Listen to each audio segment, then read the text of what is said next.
Chapter 12 A Broken Blade. By the time Charbonneau's canoe reached Lake Huron, Pierre could see that McKay had already ordered the search to begin. 3 of the Montreals paddled back and forth across the outlet of the French River. While the crewmen scanned the water with hopeful eyes, a dozen men combed the shore of the lake, while a dozen others ran back up the river, hoping to find some trace of the missing man. A half hour later, La Petite returned from his search upriver. He was holding a blade of Lalonde's paddle. They searched for an hour in silence. Just before sundown, Charbonneau found the second half of Lalonde's paddle floating well out into the lake. He scooped up the broken piece, declaring simply, "The big lakes don't like to give up their dead." For a long while, no one moved or spoke, and the canoe floated silently across the black water. Finally, Emile spoke to no one in particular. "It's a cold, mean place to lie forever." A few minutes later, Charbonneau turned the boat toward shore. The cool, damp smell of the night was already in the air. Pierre fought back his tears, remembering what Bellegarde said that first day on the beach about never feeling sorry, for no man was still alive. Pierre recalled the coffin they'd met at St. Anne's Chapel. He closed his eyes for a moment and imagined the corpse of Lalonde drifting in the cold current of Huron. His hair waved gently in the green light as his body, pale arms and legs extended, sank deeper into the darkness. Later, as the men rolled out their blankets, there was none of the usual joking. Emile, who was preparing his bed nearby, looked toward Pierre just as he reached to untie his knife. Emile stared at the carved handle and asked, "Why did it have to be him?" Pierre shook his head. He had seen the same question in every man's eyes tonight, and he suspected no one knew the answer. For now he didn't want to talk or think. Though he wasn't physically tired, he felt an incredible weariness and wanted to lie down. "And look what we're stuck with," Emile continued, tilting his head toward Jean Beloy. "That fellow's deserved drowning every day of his life, but he'll probably live to be 100.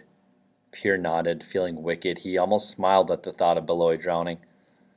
If only that crackling fool had been silenced by the dark waters.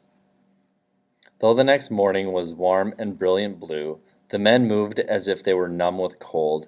In silence they paddled up and down the shore for an hour, dutifully trying one last time to find their bowsman's body.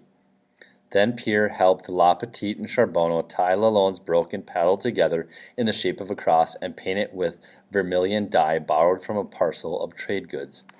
They hiked up the hill and set the cross in a pile of rocks next to a half-dozen markers.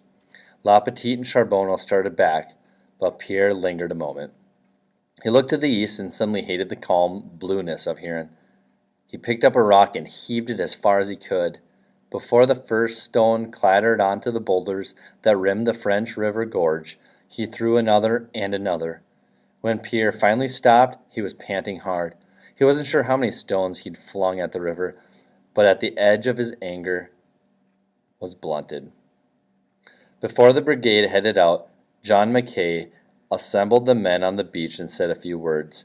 McKay ran his hand through his bushy red beard and coughed once before he started. "In life," he began, "we knew Charles Lalonde as a loyal friend and a skilled canoesman. For the past 2 decades, he was a dedicated servant to the Northwest Company.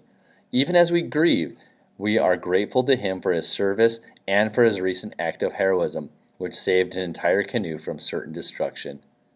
He is an example of courage and commitment to us all." McKay stopped a moment and looked at his men. Pierre bit his lip. "It was hard for us to say goodbye," he continued, "to a man so kind and good." Pierre was impressed with the minister-like tone of McKay's voice. "Yet lest we be tempted in our grief to question Providence, may I remind you of the 98th Psalm." McKay paused to open a small brown Bible. "The Lord warns us to prepare, saying, 'What man is he that liveth and shall not see death?'" McKay looked up at his men and continued, "Whether our parting from this world comes early or late, sudden or slow, it is not our place to question. We take up our journey without knowing where or when it will end. Each man in his turn must one day pass on to greater kingdoms. For as the prophet Job reminds us, the waters wear away the stones and wash away the things which grow out of the dust of the earth. Man that is born of woman is of a few days and full of trouble. He cometh forth like a flower and is cut down. He fleeth also a shadow and continueth not. After a moment of silence, the commander concluded, reciting as the men joined in, "The Lord is my shepherd, I shall not want. He maketh me to lie down in green pastures. He leadeth me beside still waters." The men stood a few minutes in silence before walking to their canoes.